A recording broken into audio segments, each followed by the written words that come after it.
Putain. Je m'attendais pas à ça pour une enceinte chinoise. Enfin, Dieu, la tablette.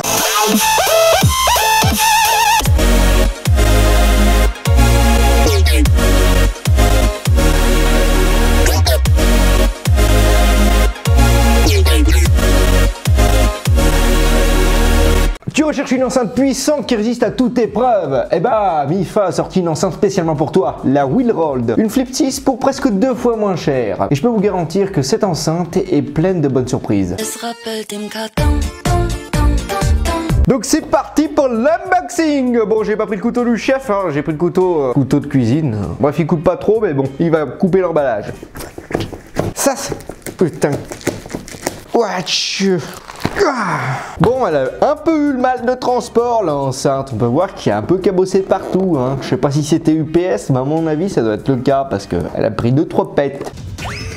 On a quand même une légère inspiration sur les boîtes de JBL. À l'avant de la boîte, nous avons à quoi ressemble l'enceinte avec la marque du produit et la référence de celui-ci. À l'arrière, on a les spécificités et là, on a une petite languette pour ouvrir la boîte. Attention. Wow. Donc là nous avons une petite boîte où à l'intérieur se trouve un câble USB type A vers USB type C pour recharger l'enceinte et nous avons également la notice d'utilisation. Voilà, et nous avons bien évidemment l'enceinte Bluetooth. Hop là. Là, on a la colorimétrie camouflage. Bon, je suis pas très fan non plus de cette couleur, hein. J'aurais aimé une noire. Vous pouvez voir que ça ressemble vachement à une JBL, hein. Nous avons une grille acoustique en colorimétrie camouflage avec le logo de la marque dessus. À l'arrière, nous avons une multitude de boutons. Alors, on a des boutons certes en relief, mais ils sont de la même couleur que le fond de l'enceinte. Du coup, ça fait que c'est du gris sur du gris. Du coup, là, on le voit parce que j'ai mon éclairage de studio. Mais je pense que si j'éteins tout mon éclairage de studio, j'aurais du mal à distinguer les boutons. Comment ça, tu vois rien? Donc, nous avons le bouton volume plus moins, play pause, le bouton Mifa Party Add, c'est pour connecter d'autres Mifa Wheelrolled à celle-ci. Nous avons le bouton mode pour choisir entre carte SD et Bluetooth, oui, parce qu'on peut mettre une carte SD sur cette enceinte, et aussi ce bouton, si on appuie longtemps, on peut changer les LED. Oui, parce que sur les radiateurs passifs, contrairement à JBL Flip 6, bah, nous avons des petites LED avec plusieurs modes RGB. C'est pas mal ça. La dinguerie. Nous avons aussi une petite dragonne, hein, pour accrocher un mousqueton si tu fais de la via ferrata ou de la rando. On a un cache d'étanchéité où à l'intérieur se cache le port pour mettre la carte SD et le port pour mettre l'USB type C pour recharger l'enceinte. Sur les côtés, nous avons deux radiateurs passifs. Bah voilà. Alors honnêtement, qu'est-ce que je pense du design? Alors en noir, je pense qu'elle aurait été vraiment belle. Elle ressemble plus à une JBL Flip 5 qu'une JBL Flip 6 parce que c'est à peu près la même conception. On avait un bandeau en caoutchouc qui longeait en fait l'enceinte et ça servait également en fait de pied pour éviter que l'enceinte roule. On est sur une enceinte qui fait 19 cm de longueur sur 7,5 cm de hauteur et 7,5 cm de largeur. Tout ça pour un poids de 1 kg. Premier démarrage, donc on va allumer l'enceinte, attention. Ça fait un bruit de flotte. L'enceinte est équipée de la toute dernière version Bluetooth 5.3 en multipoint, c'est-à-dire que tu pourras connecter jusqu'à 3 appareils en simultané avec l'enceinte, en gros ma tablette, mon smartphone ou un autre smartphone. Et en plus, qui dit dernière version dit une restitution du son plus fidèle et également une bonne synchronisation labiale entre le son et l'image. Alors le radiateur passif est éclairé, nous avons le logo Mifa avec tout le tour. Franchement c'est sympa, moi ça donne une petite ambiance là. Donc l'enceinte est équipée d'un woofer de 20 watts qui fait 45 x 80 mm et d'un tweeter de 10 watts qui fait 20 mm. Tout ça couplé avec deux radiateurs passifs qui vont donner l'impact à l'enceinte. Franchement, on a à peu près on a exactement la même configuration qu'une JBL Flip 6, on va pas se le cacher quand même. Comme vous pouvez le voir sur la photo, bah en réponse de fréquence, on va descendre sur du 65 Hz et on peut monter jusqu'à du 20 kHz. Et en rapport de signal, on peut monter jusqu'à du 80 dB. C'est-à-dire qu'on peut couvrir un petit salon comme là. Je sais pas quoi m'attendre. C'est la première fois que je teste cette marque, donc on peut s'attendre au pire comme au meilleur. Putain. Je m'attendais pas à ça pour une enceinte chinoise. C'est pas mal, oh. Oh, ça envoie quand même, hein. Là, la petite LED qui clignote en même temps que la musique, ça c'est sympathique.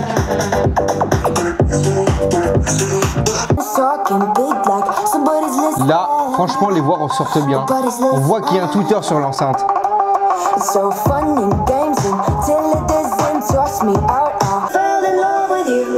Bon, on est quand même sur quelque chose d'assez directif, hein.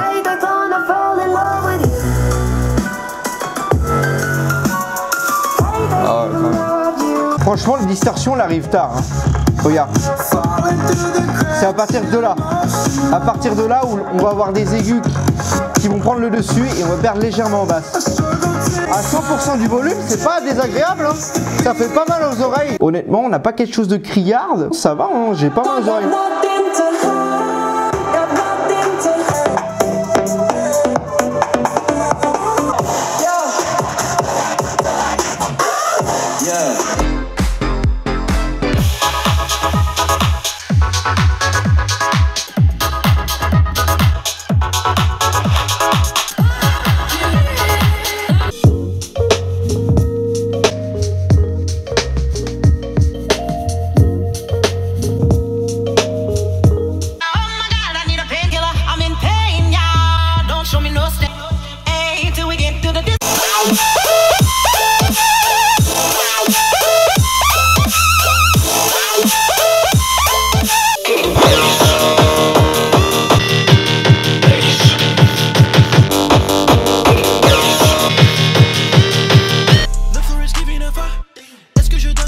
Franchement, je m'attendais pas à un son pareil pour une enceinte comme ça. Eh ben, je préfère cette enceinte à la Soundjoy qui, à partir d'un seuil du volume, à partir de 60%, l'égaliseur coupait totalement les basses pour accentuer les aigus, ce qui est vraiment... Nous l'acier! On a des basses percutantes, légèrement profondes sur certaines musiques, mais honnêtement, je trouve qu'elle a quand même un peu plus de basses que la JBL Flip 6. D'après ce que je vous ai montré, à partir de presque maximum 90%, on va dire, on a vraiment une perte en basse. Alors que avant, pas du tout, ça reste pareil en fait. Et ça, franchement, c'est pas mal. Alors, on a des bons aigus. Je dirais pas qu'ils sont excellents non plus, mais contrairement à d'autres enceintes que j'avais testées, on voit que le tweeter fait bien sa fonction et restitue bien les voix et tous les petits instruments aigus comme les petites cymbales, là, les tss, qu'on arrive bien à distinguer avec cette enceinte. Bon, c'est sûr qu'on n'a pas un son stéréo, on a un woofer et un tweeter et on arrive bien à entendre la différence entre les deux. Aussi, on a un son assez directif. Hein. On sait que le son arrive de la face avant de l'enceinte. Donc, si tu commences à pivoter un peu l'enceinte à droite ou à gauche, tu vas pas profiter un maximum du son de l'enceinte. On a des bonnes performances audio à partir du minimum du volume. On n'a pas de bruit parasite tel des soufflements, des... Bah c'est pas mal.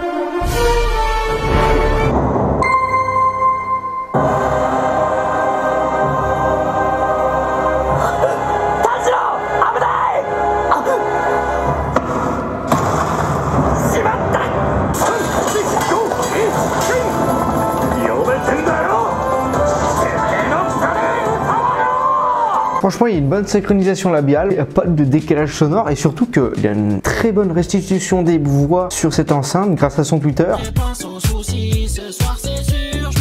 L'enceinte est équipée d'une batterie lithium-ion de 2500 mAh, ce qui fait 12 heures d'autonomie. En moyenne, ça dépendra à quel pourcentage du volume tu utilises l'enceinte. Si tu l'utilises à 100%, on sera plus sur les 9h-10 heures plutôt que les 12 heures. Et par contre, si tu l'utilises à 50%, là, on va se rapprocher des 12 heures d'autonomie. L'enceinte se recharge en 2h05, ce qui est moyen pour une petite batterie comme ça. J'aurais aimé qu'elle se recharge en 1 heure, par exemple, mais bon, on peut pas demander la lune non plus.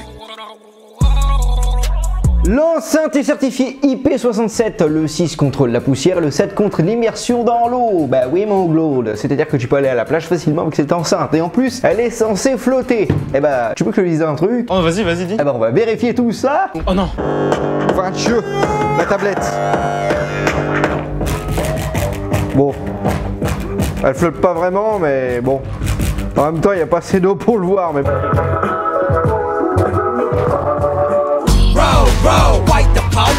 En conclusion, est-ce que je vous conseille cette enceinte? Eh bien oui mon Claude, oui, pourquoi? Parce qu'elle est moins chère que la Flip 6 et sur certains points elle est meilleure. Surtout que aujourd'hui même, ce vendredi, vous bénéficiez de moins 35% sur l'enceinte, donc au lieu de la payer 110 €, vous la payez 72 €. Donc franchement, pour ce prix-là, je peux vous dire qu'une chose, c'est foncé, surtout que ça dure qu'aujourd'hui. J'aurais aimé qu'il y ait une application comme JBL où on peut régler les basses, les aigus et tout ça. Il y a un truc en plus pour ceux qui n'écoutent pas forcément la musique sur votre smartphone parce que vous n'avez pas Spotify. Et bah, tu peux mettre une carte micro SD sur cette enceinte. Sur ce, c'était Dirty Llama. On se retrouve la semaine prochaine, le samedi à 10 h. Harvey. Je vais te fumer.